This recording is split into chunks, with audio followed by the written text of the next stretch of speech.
اعوذ بالله من الشیطان الرجیم. بسم الله الرحمن الرحیم. الحمد لله رب العالمین.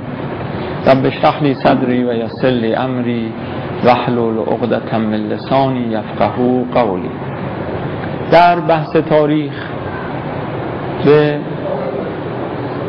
داستان فرزندان آدم و اختلاف اونها رسیدیم که شیطان بعد از یأس از آدم و همسرش دیگه سرمایه گذاری رو فرزندان آدم گذاشت. نقطه اختلاف هم از امامت شروع شد. آدم مأمور بود فرزند کوچکتر خودشو به عنوان جانشین خودش معرفی کنه. فرزند بزرگتر طالب این مقام بود. اعتراض کرد به آدم که چرا با توجه به من به کوچکتر رجوع کردی؟ پاسخش این بود که این در اختیار من نیست، من الله. انکر علی، گفت نه از خودته. طلب دلیل کرد. خدای متعال دلیل بر صحت انتخاب و راستی آدم را ارائه قربانی قرار داد.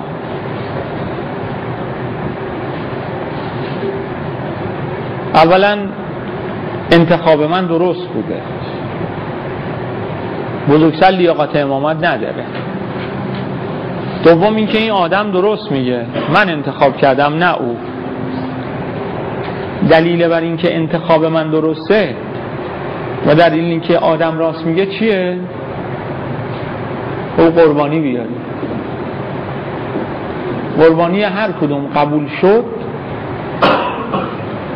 معلوم میشه منتخب اونه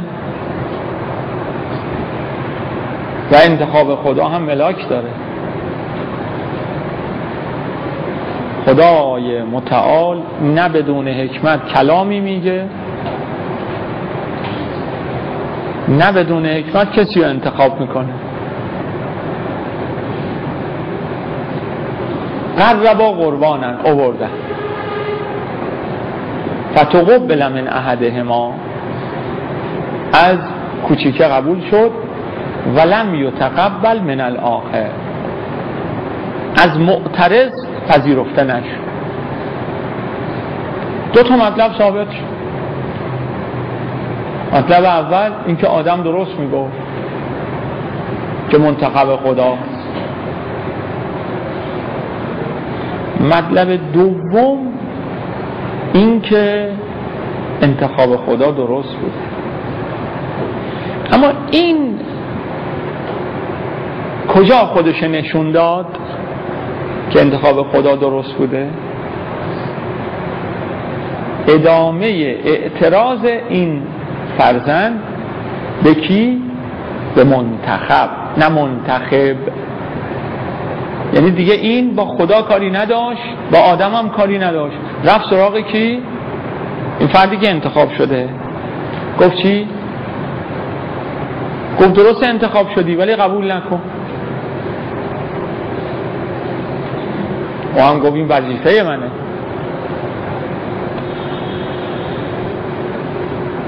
گفت اگر انتخاب رو کنار نگذاری میکشمه، لأقتلنک، میکشمه. گفت کنار نمیکشم، اما اگر تو برای رسیدن به این مقام دست به قتل من بزنی، من متقابلا بین تو نیستم که برای رسیدن به این مقام دست به قتل بزنم. اینجا بعضی های شبهه‌ای وارد کردن، مگر دفاع واجب نیست؟ چرا؟ گفت اگر تو اقدام به کشتن من بکنی من این کارو نمی کنم، در حالی که دفاع واجبه. پاسخش اینه کلام این آقا این نیست که اگر دست به کشتن من بزنی من از خودم دفاع نمی کنم. نه، کلام اون اینه که اگر تو کسی هستی که برای رسیدن به پست و مقام آدم میکشی، من برای رسیدن به پست و مقام آدم کش نیستم. چرا؟ انی اخاف الله رب العالمین. چرا ما چنین توجیهی رو گفتیم؟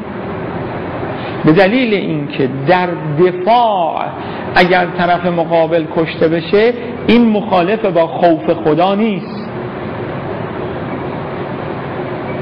آیا علی ابن ابی طالب علیه السلام در جنگ‌های بدر و احد و حنین و خیبر و اینها از طرف مقابل کسی رو نکش؟ چرا؟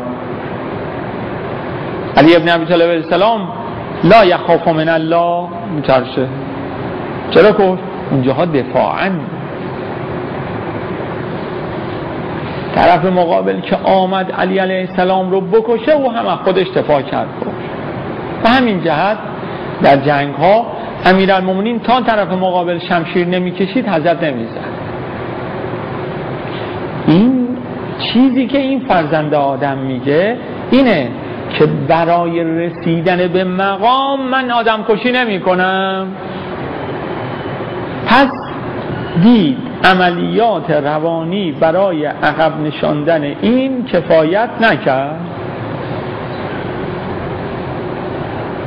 و از اول که دست به کشتار نزد، که از اول گفت لأقتلنک. این یه درسی داره، بدانید که همیشه طرف مقابل تلاش میکنه قبل از اقدام عملیاتی شما رو با ترس از اقدام عملیاتی عقب بشونه. گفت چی؟ گفت دست از این مقام بردار و الا میکشمه. گفت نه، عقب نشینی نمی کنم. پس اقدام به تهدید اثر نکرد. مونده چی؟ مونده اصل اقدام. فتوعت له نفسه قتل اخی. شیطان وسوسه رو ادامه داد. توعت له نفسه قتل اخی. کار دست شیطونه. نفس اینجا چی کار است؟ توعت له نفسه قتل اخی یعنی این نفس خودش رو برای کشتن او پذیرا کرد. خب نمیدونه این جنایت. چرا؟ اصلا اگر ممانعتی در درون نباشه توعت نیازی نیست. یعنی یک چیزی باید در درون کار بکنه تا این پذیرش کشتار انجام بده. چی در درون این اتفاق افتاده که کشتار رو پذیرفته؟ غیر از این میتونه باشه که پیش خودش حساب کرد گفت خب میکشم بعد توبه میکنه، آدم خوبی میشم، هم به پست و مقام رسیدم هم به بهشت.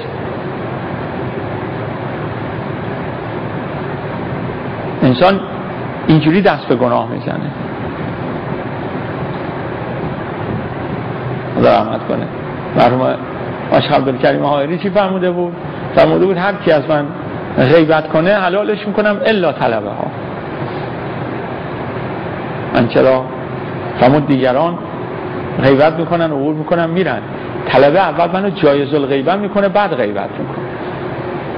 اون خیلی خرابه. یعنی میگه این اصلا فاسق و فاجره و فاسق و فاجر اصلا غیبت نداره و غیبت میکنه. ما معصیت بده، بدتر اونیست که معصیت رو حلال کنه انجام بده.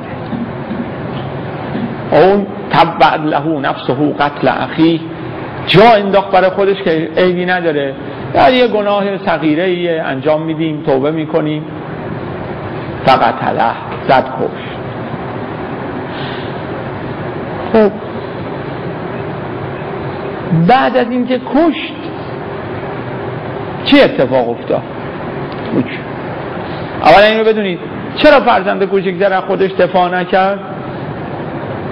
اینجا خدای متعال کیفیت قتل که توضیح نداده که اون که صاف با این اصلا یک سنگ بیاره بالا، اینم صاف وایساده باشه نگاه کنه سنگ بخوره تو کلش، که غیلتن زد کش.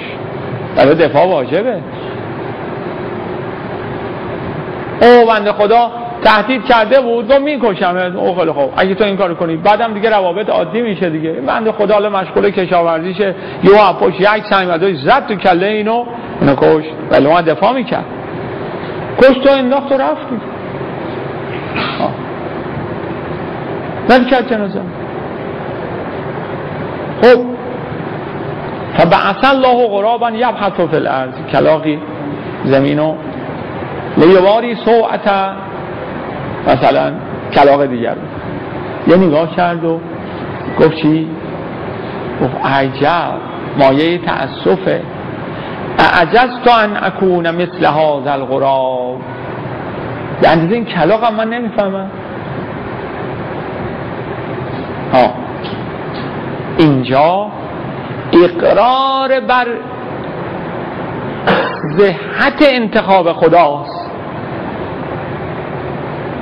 او بحث اول در شبای اول براتون گفتم، عرض کردم که خدای متعال در قرآن هر چی رو میگه دلیل داره. هر کلمه ای که میگه برای چی خدا اینو نقل کرد؟ که خدا کلاغی فرستاد، اینم یه نگاه کرد و گفت یا ویلتا اعجزت ان اکون مثل هذا الغراب. مثل این کلاغ نتونستم بفهمم چرا خدای متعال اینو نقل کرد. بعضی از این آیون جامعه شناسا که معتقدن زندگی بشر از جهل شروع شده، یعنی بشر اول جاهل بوده یواش یواش فهمیده، اومدن گفتن قرآن هم دلیل داره. چیه؟ نگاه کن اینجا فرزند آدم از کلاغ یاد گرفته. نه این حرف غلطه. آدم با سواد بوده، فرزندان آدم قرار بوده از آدم یاد بگیرن. آدم من الله، دیگران من آدم. بله. خب چطور آدم دفن موتی به این یاد نداده بود؟ چون کسی نمرده بود. ولی اون بلد بود. هنوز آدمی نمرده بود که آدم دفن الموتی یاد بده، این یاد بگیره. پس دفن الموتی رو یا باید خدا بهت یاد بده، بله، یا کسی یاد بگیری دیگه. اعجزت ان اکون مثل هذا الغراب، یعنی به اندازه این کلاغه هم من علم نداشتم. یعنی چی؟ یعنی به قول ما باری کلا خدا منو انتخاب نکرد. چرا؟ چون قبول امام انتخاب کنه دیگه. اگر امام جاهل باشه خب معمول برای چی دنبال او بره؟ این خدا متعال چرا این نقل کرد؟ اینکه چرا من امامتو به تو ندیدم؟ چون تو جاهل بودی. اعجزت، خودش اقرار کرد اعجزت ان اکون مثل هذا الغراب، یعنی نداشتم علم. پس خدا خوب بود که منو انتخاب نکرد، او رو انتخاب کرد. او تموم شد. آدم دید گفت چه کردی؟ داداش نیست با آنجا. خب چیکار کردی؟ گفت زدم کشتم.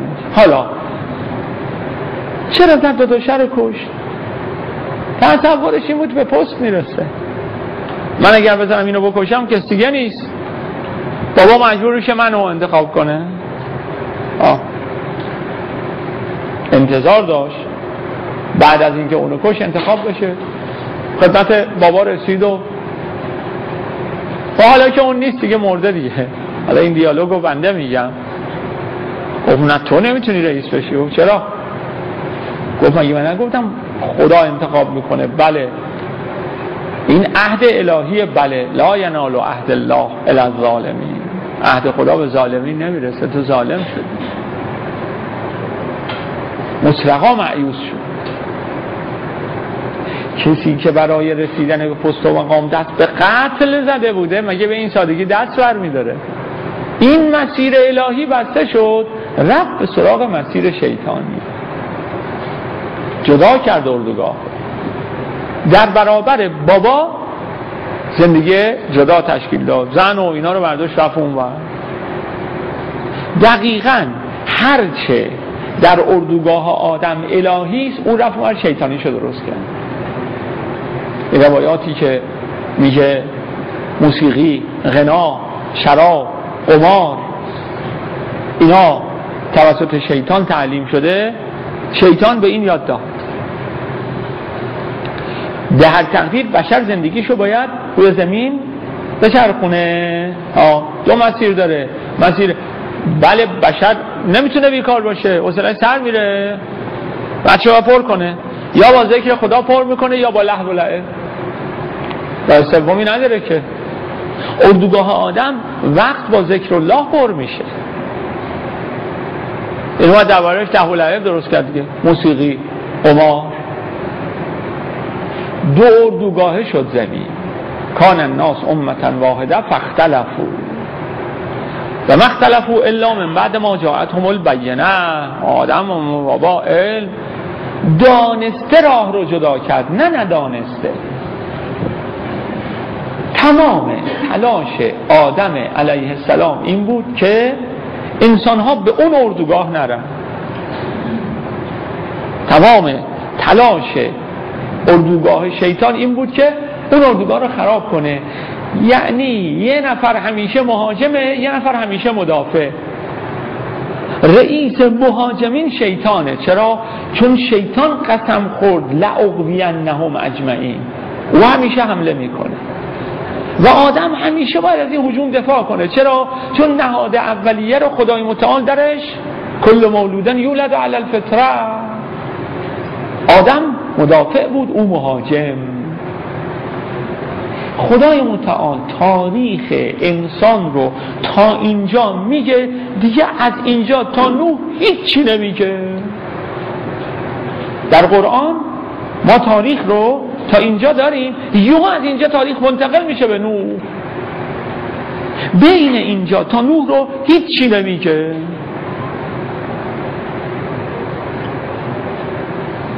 ما این تاریخ رو نمیدونیم اینجا چی گذشت، فقط میدانیم از نتیجه که در این تقابل دو اردوگاه، در این تقابل دو اردوگاه اونقدر اردوگاه شیطان رفت جلو که اوضاع زمین وقتی تحویل حضرت نوح شد، حضرت نوح بعد از 950 سال کار گزارشی که به خدا داد این بود. سوره نوح که رب انی دعوت قومی لیلا و نهارا. 950 سال من شبانه روز کار کردم. فلم یزدهم دعایی الا فرارا. جناب نوح، شاید مدل کار کردنت کامل نبوده. نه، هر مدلی که ممکن بوده من کار کردم. سری گفتم، داد زدم، با لطافت گفتم.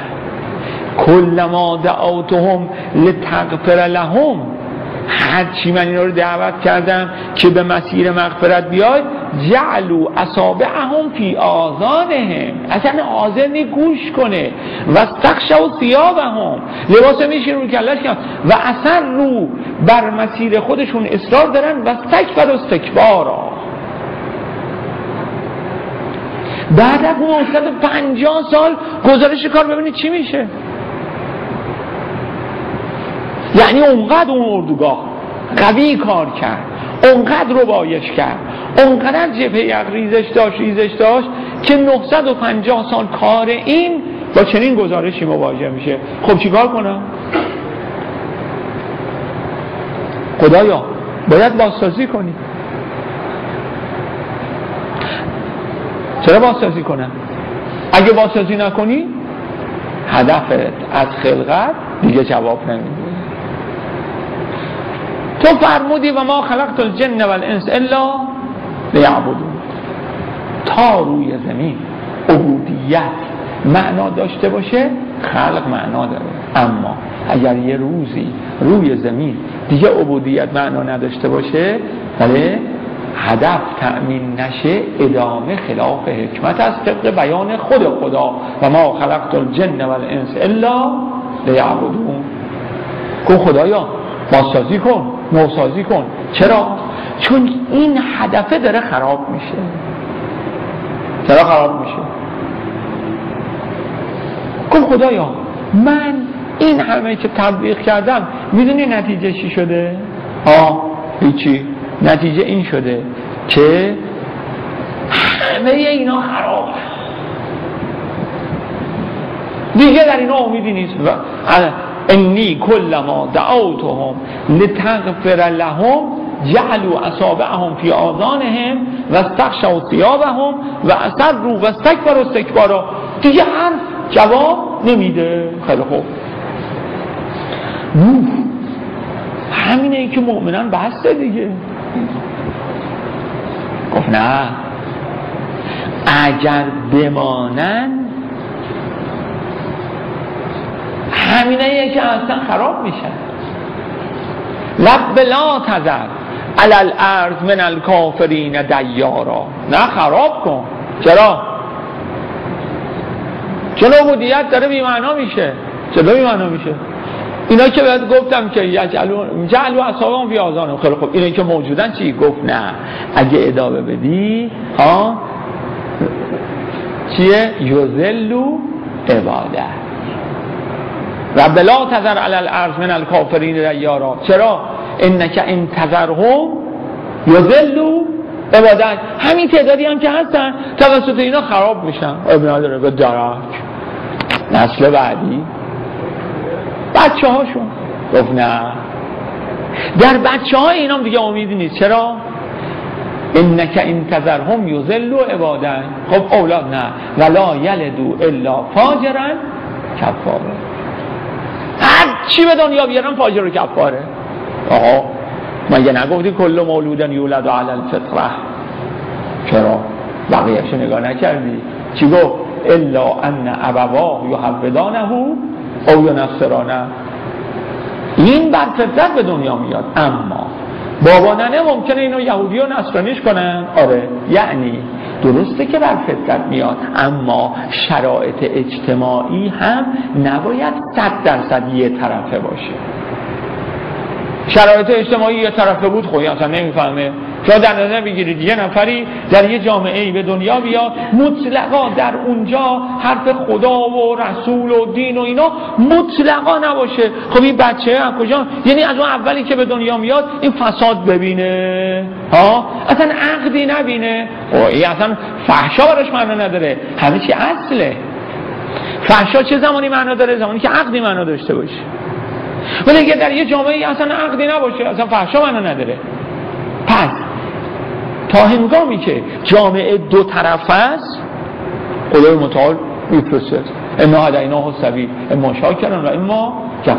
اما اگر جامعه یه طرفه شد کفور، گفت خدایا این جامعه رو میبینی؟ آره، این گزارش که من دارم به تو میدم چی شده؟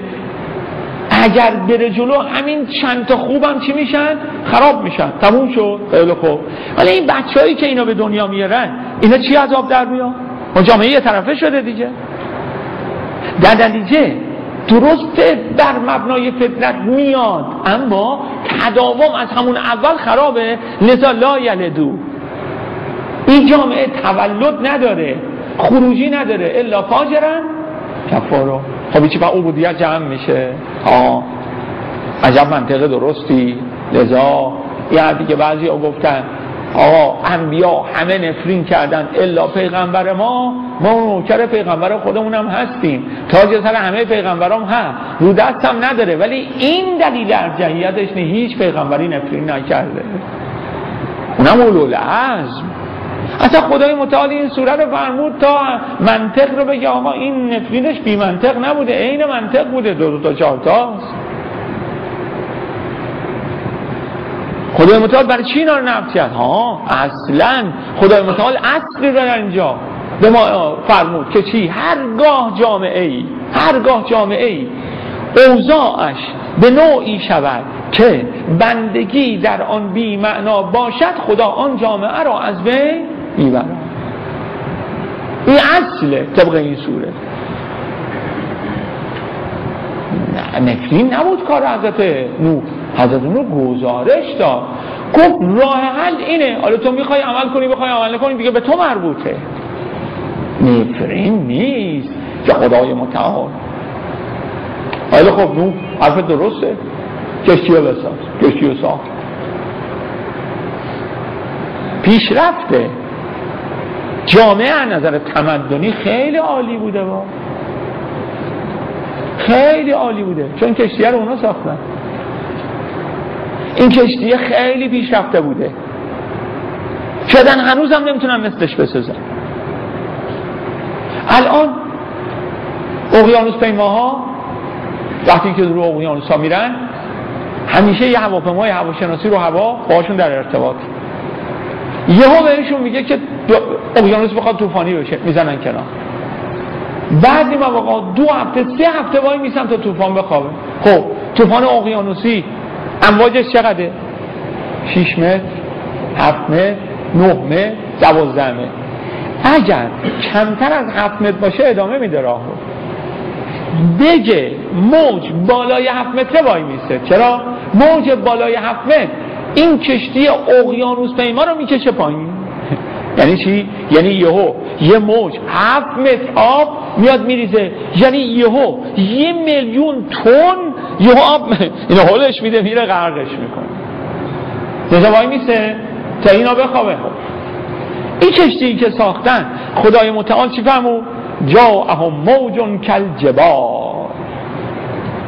تو اون طوفان موج آمد مثل کوه، اما این کشتی غرق نشد. کشتی یه وجب در یه وجب نبود که. گفت چی؟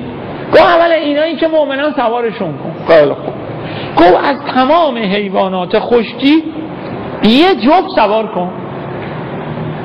من کل زوجین نه. خیلی خوب. آقا فیل یه نر و ماده، شیر یه نر و ماده، کرگدن یه نر و ماده، گرگ. حساب بکن شما یه باغ وحش بزن، بله، که از تمام حیوانات زمینی یه جو آورده باشی، ببین یه شهر میشه. حالا این همه غذا میخواد. یعنی شما پیلانی که سوار کردی لااقل برای این ساعت تا پایان طوفان بخواد بره پایین چی میخواد؟ علوفه میخواد. یه انبار علوفه برای همه اینا. اونایی که گوشت خورن گوش میخوان. ببین این کشتی چی بوده؟ این کیسا نقشش رو خدا داد. وصنع الفلک باعیننا، تحت نظارت ما بساز. اما سازنده کی بود؟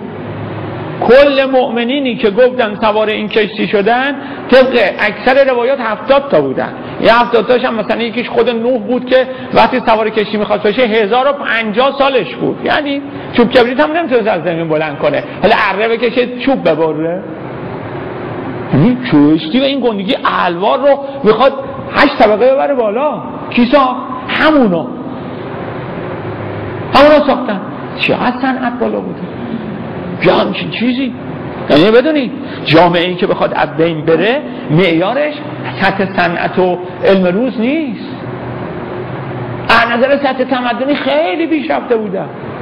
بعضی ها اعتقاد دارن که از تصاویری که تو بعضی از غارها مونده کلاهایی کشیده شده شبیه کلاه فضانوردای امروز. گفتن اینه احتمالاً دسترسی به فضا هم داشتن. حالا ما نمیدونیم اینا راستیه، ولی به هر تقدیر اون کشتیه علامت اینست که صنعت اون روز خیلی پیشرفته بوده و همون هم ساختن. کشتیو کجا ساخت؟ وسط بیابون. کلما مر علیه ملأ من قومه سخروا منه، مسخره‌اش میکردن. چرا؟ تو کشتی به این گندگی رو و این نمیخوای به آب بندازی، چرا؟ تو لب اقیانوس بسازی. این کشتی به این گندگی رو وسط بیابون، این اگر تو دجله بندازی میشه سد جلوی آب. این چیزی که تو ساختی این چیزی میخوای به آب بندازی. مثلا سخر رومه. اگر امروز ما مورد مسخره شماییم یه روز کشتی آماده شد، قال ارکبوا فیها بسم الله مجراها و مرساها، سوار شید. رفتن سوار شدن. مسخره کردن این بنده خدا رو. یکی هم از خوانندگان پسرش بود. گفت بابا آخه بیا آبرو ما رو بردی. ما امروز داریم که بچه هایی که به باباه میگه آبرو ما رو بردی، فکر می‌کنی آقای جنتی توسط بچهش بابا نرو اینجوری حرف بزن، چیه اینا میگی؟ برای بیا با این مسخره کردی، تو این مهاره آفتاب شد رو شدی عرق میریزیم هممون رفتی اون بالا سوار شدی. قال یا بنی ارکب معنا، سوار شد. و چرا؟ گفت میاد طوفان غرق میکنه. گفت سآوی الی جبل، میاد به کوه. قال لا عاصم الیوم من امر الله، من جا نیست. اگر گفتن بهتون آب چقدر کره زمین رو گرفت بگو همه رو، حتی قله اورست رفت زیر آب. به چه دلیل؟ به دلیل همین. قال لا عاصم الیوم من امر الله، امروز از این طوفان نجاتگاهی وجود نداره. اگر طوفان منطقه‌ای بود از اون نقطه به اون وری که طوفان نبود میشد منجا، میشد عاصم.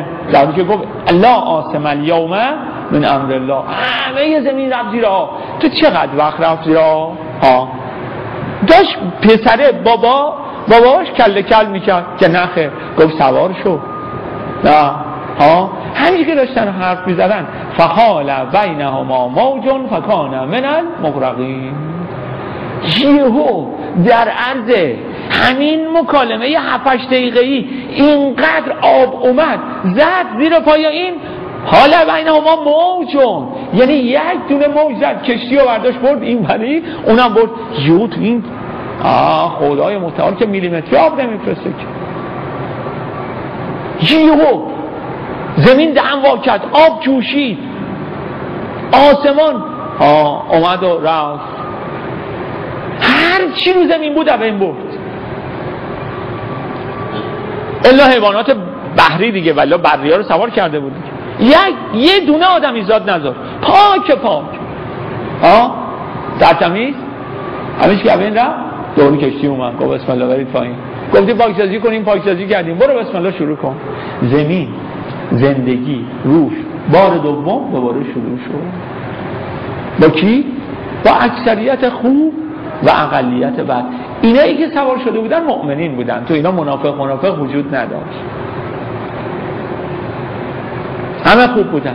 خب پس چرا میگی اکثریت خوب اقلیت بد؟ بعدش کی بود؟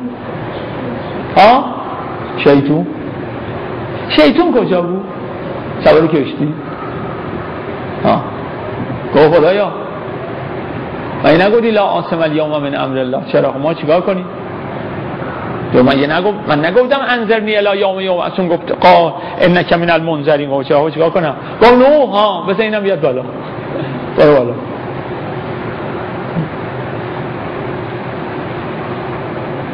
ما اگر بدونیم طرف مقابلمون هم به مدد خدا داره کار میکنه خیالمون راحته، هیچ وقت تو این دعواها ناراحت نمیشیم، دعوا رو ادامه میدیم. دو طرف دعوا دست یه نفره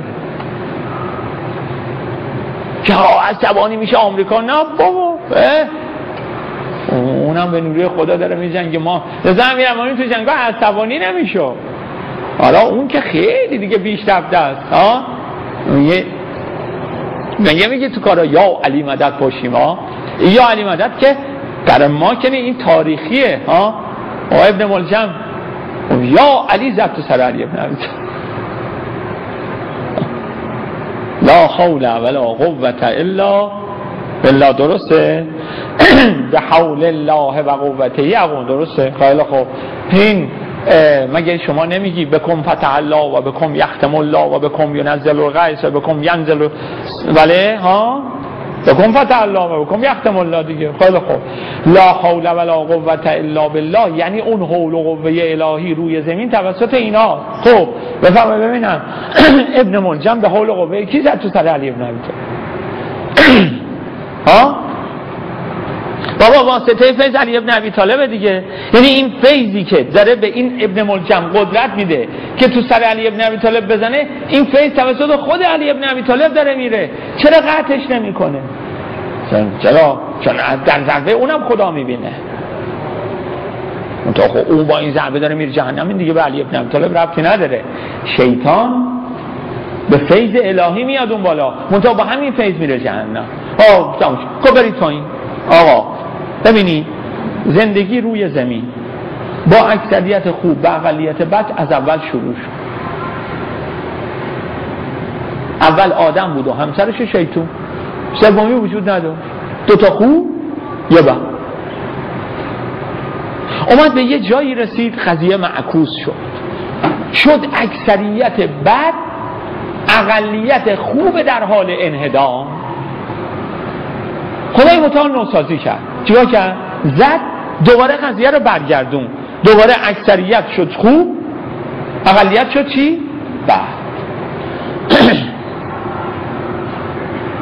زندگی روی کره زمین به همین شکل باید خاتمه پیدا بکنه، با اکثریت خوب و اقلیت بد.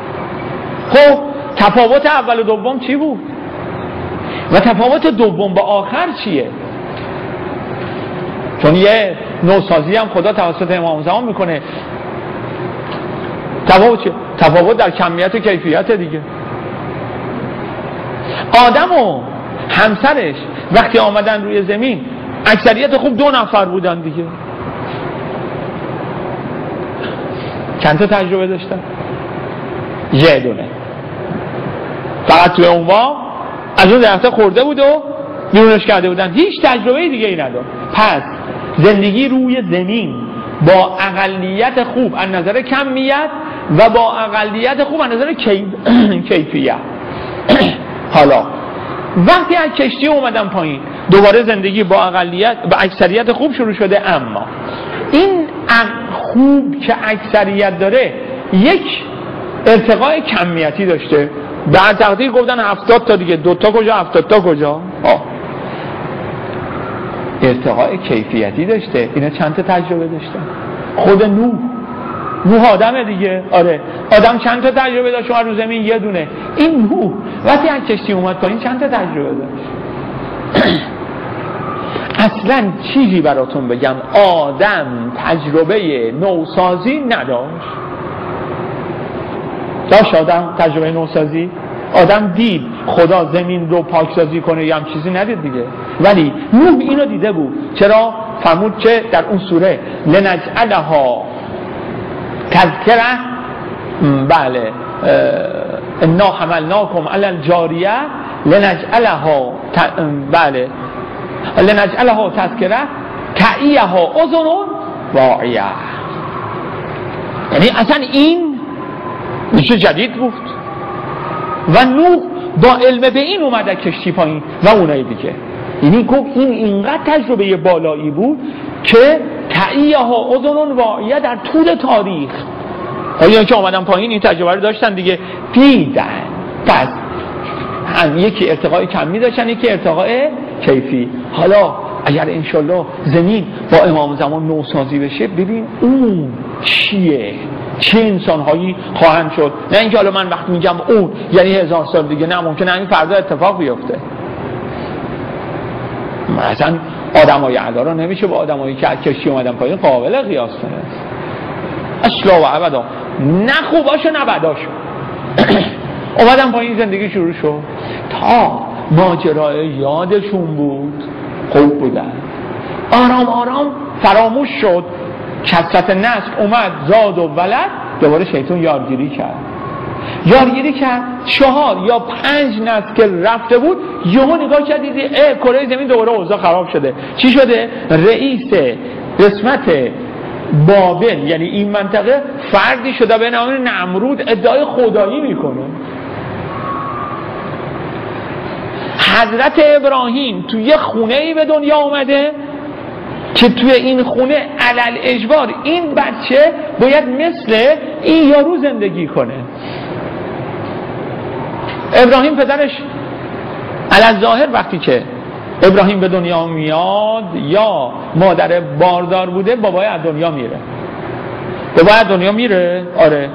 او بچه رو که به دنیا میاره، مادر این با عموی ابراهیم ازدواج میکنه. پس ابراهیم تو خونه باباش کیه؟ این عمو هست. بابای مولدش این نی، بابای مربیش اینه. این آقای مربی کیه؟ داداش بابای ابراهیم عموی اینه، اما این آقا بتسازه، منجمه، پیشگوه، مشاور نمروده. این چی شده اوضاع؟ حالا این تو خونه ابراهیم، حالا ابراهیم گمگورش کرد دیگه، گمگور کرد و تا ابراهیم بالاخره شناسایی شد به خانه آذر برگشت. خب چی کاره است؟ بچه آذر دیگه. آذر چیه؟ مشاور نمروده. پس حضرت ابراهیم میره تو کاخ، میاد بیرون، میشناسنش، زیبا هم هست، جایگاه هم داره. تو اجتماع اون روز بچه آذر این مشاور نمروده، ثروت از پانو بالا میره. خب خیلی خوب، حالا خدای متعال به همین ابراهیم گفت ابراهیم یالا حالا جامعه رو تو باید درست کنی. چی شده؟ آفتاب پرست داره، ماه پرست داره، ستاره پرست داره، بت پرست داره، یک دونه خدای گندم به نام نمرود داره. همه اوضاع اینجوریه. اینا کیان؟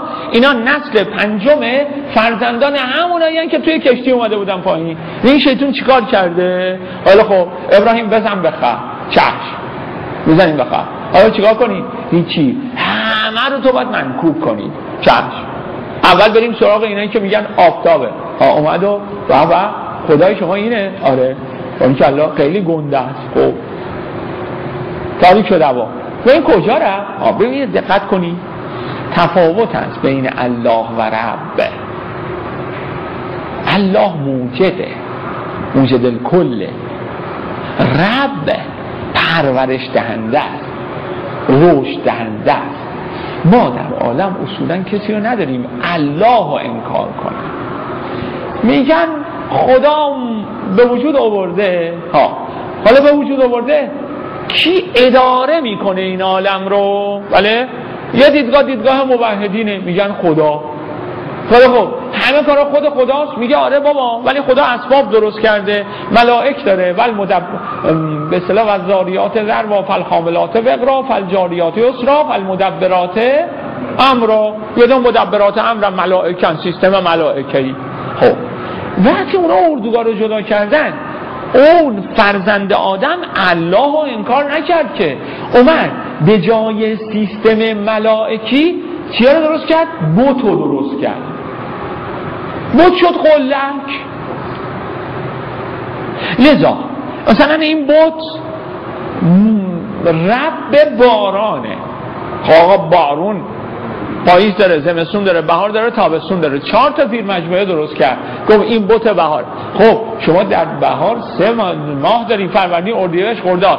گفت این رب اردیبهشت، این فروردین، اردیبهشت. خب شما توی فروردین 30 تا روز داری. گفت این روز اول، این روز دوم، زیر مجموعه زد.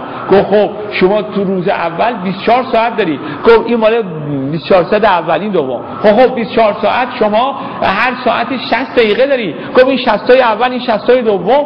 بله، لذا اینو بدونی که در هند که الان هستن بت پرستا 360 میلیون بت دارن.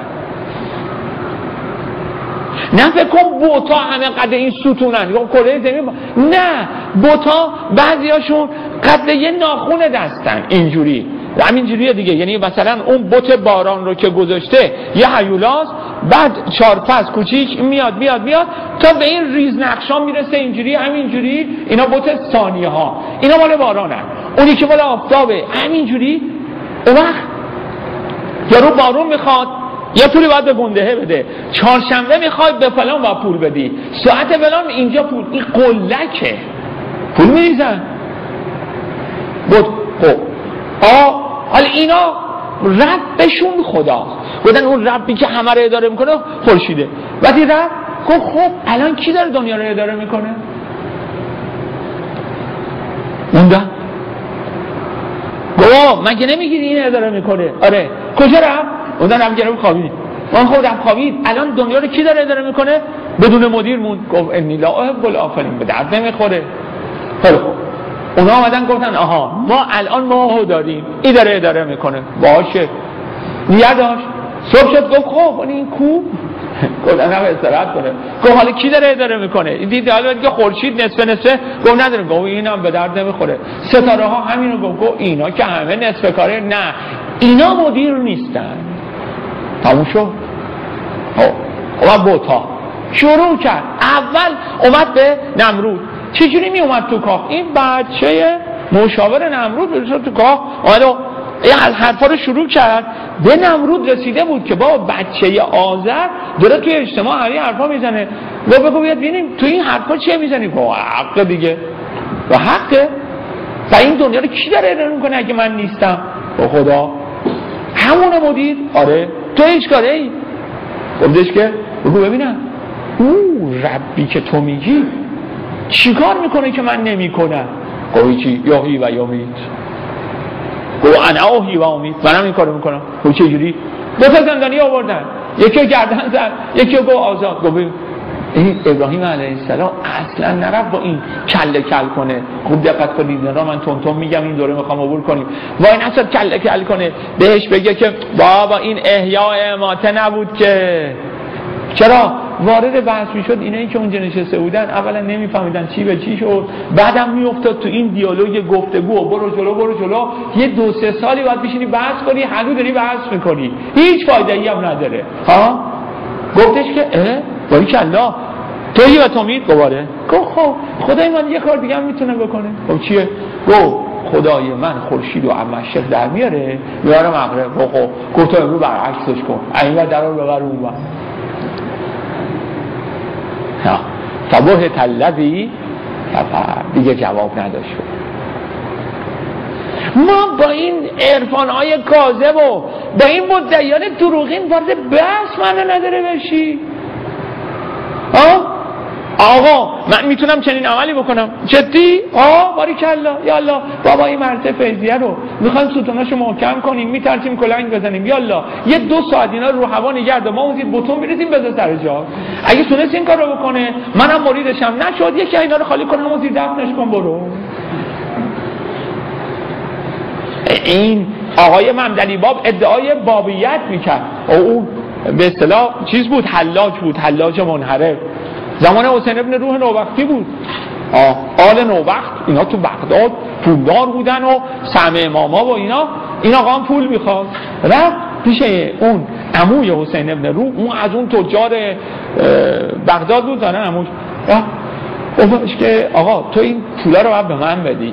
گفت چرا؟ گفت نیابت به من رسیده، بعد از حسین ابن روح به من رسیده. گفت عجب تو بابی؟ آره.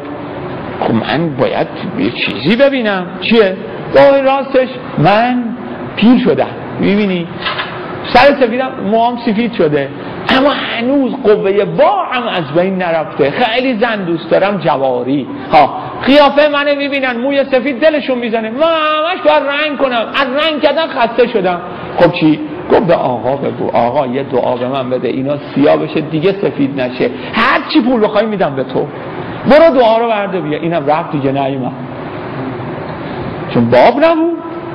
باریکالله بابا ممدلی باب اومد ادعا کرد آقا یه چی امام زمان باریکالله آقا شما این قله دامن سررام وایساده نمیشه جاده بزنی، به امام زمان بگو یه 80 بدینه بکشه خوب.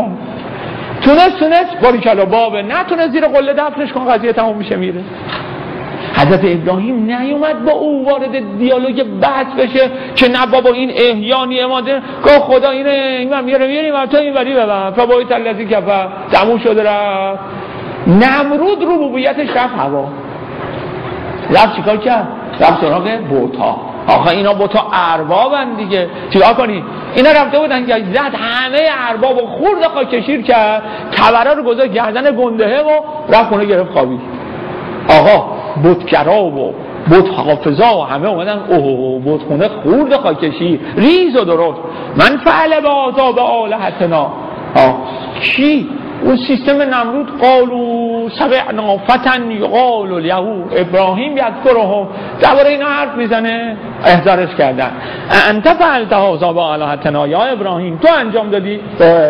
خب شاید گنده انجام داده، ازش بپرسین. قال بل فعله کبیرهم فاسألوهم ان كانوا ينطقون. خبر نداد، سوال کرد، گفت این گنده این کاری کرده، چرا یقه منو گرفتی؟ خب این که اینجا ازش بپرسین. گفتن ابراهیم ما رو گوشی سر کار، تو که میدونی اینا حرف نمیزنن. گفت حرف نمیتونن بزنن؟ نه. خب چرا خودشون دفاع نکردن؟ بابا اینا نمیتونن. گفت این بیورزه ها که خودشون نمیتونن دفاع کنن، نمیتونن هم حرف بزنن، نمیتونن بفهمن، چیزی برای شما بارون میفرستن. آخه تو مریض شده این چجوری تو رو شفا میده؟ آخه تو بچت کور بود چجوری این بخواد چش بده؟ ها رجعوا الی انفسهم، این راست میگه. ثم نکسوا. خب یه سوال، آقا خدا پاکسازی کرد اینا رو کشتی آورد پایین، آره خب چه فرقی کرد؟ دوباره خراب شدن که؟ نه، تفاوتو ببین چی بود. نوح به خدا چی گفت؟ نوح گفت خدایا من وقتی اینا رو باشون حرف میزنم جعل و اصابعهم بیازم، درسته یا نه؟ اینجا وقتی ابراهیم حرف میزد دستشون تو گوشون نذاشتن، دقیقاً گوش کردن. رجعوا الی انفسهم، گفتن این راست میگه. ببین تفاوت چقدر شده بود. اهل منطق شده بود، اهل فهم شده بود. منتها قوقا سالاری نمیذاشیم بفهمه. ها آقا اونا تبلیغ کردن بی ارزه ها خدایانتون فلان، جب برگردن چیکار کنیم؟ ما مجازات چیه؟ اگر اینو مجازات نکنید خدایان شما رو پدرتون در میاره، باید مجازات کنیم. دل خدایان به دست میاد این خورده خاکشیر شده ها درست بشه. چی؟ آتش. آقا یک تبلیغی کرد در همه جا که بیاید و الا به عذاب بت‌ها دچار بشید. به بدبختا از تمام اطراف و اکناف قربتن الالبت هیزم برداشتن آوردن، رو علاقش آورد، پیرزنه چوب کبید آورده بود. این قدر اومدن. خدا رحمت کنه آقای دسته، من خودم اینو جایی ندیدم. آقای دسته گفت 3 فرسخ، در 3 فرسخ هیزم جمع شده. حالا من اینقدر نمیدونم ولی اینو میدونم داریم در روایات که اونقدر حرارت این آتش زیاد بود در این منطقه این پرنده هایی که در ارتفاع کم پرواز میکنن نمیتونستن پرواز کنن، میسوختن. چی بود؟ باز دلیل برای این که میخواستن اینو تو آتش بندازن هیچ که نمیتونست جلو بره، یعنی تو 4-5 متری میرفتن میسوختن، اونقدر هیزم جمع شده بود. خب حالا این همه هیزم جمع شده، افراد همه وایسادن سوختن این آقا رو در ذکر و ورد ببینن تا جلب نظر چی بشه؟ خدایان بشه. بله خب حالا همینجا خدا میخه هدایت رو میکوبه. حالا که این آقا رو انداختی پیادش نسوختی،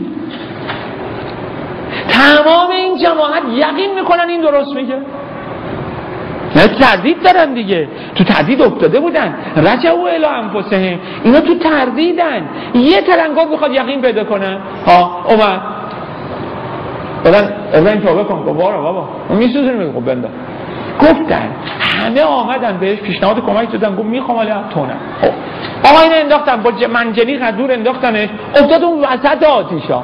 ولی خب اینجا 2 راهه، یک اینکه یه آتیش خاموش شه، هیچ فایده ای نداره، خاموش شده دیگه. میدونید بت پرستا و اینا اهل سحر و جادو هن. اگر این یهو تبدیل به گلستان میشد میگفتن این سحر و جادوه. هیچ، خدای متعال آتیش رو خاموشش نکرد، نه گلستانش کرد، هیچی. فقط چی گفت آتش اینو نسوزونی ها،